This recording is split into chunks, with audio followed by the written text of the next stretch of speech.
Welcome to Samba Samba. Enjoy the video.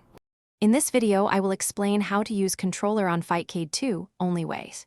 First, open Fightcade 2 and connect your controller via USB or Bluetooth, then map inputs in Settings Controllers. Next, test each button in the input tester and save your profile. Use default layouts for common fighters or create custom bindings for compatibility. Finally, join a match and confirm your inputs are responsive before playing online. Start by opening the Settings menu and selecting Controllers to add a new device and choose your controller type.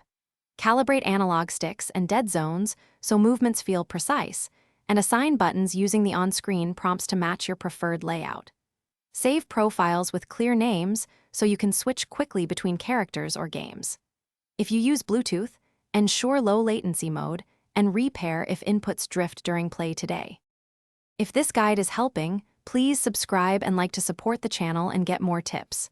Quick recommendation: musical notes bring your space to life with the Echo Dot smart speaker for easy streaming and voice control. Check the description for the link and other deals if you want one. Enjoy the sound.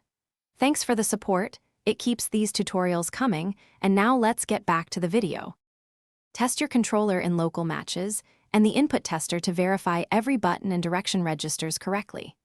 If a button sticks or reports incorrectly, reopen mapping and clear conflicts, then remap the problematic input.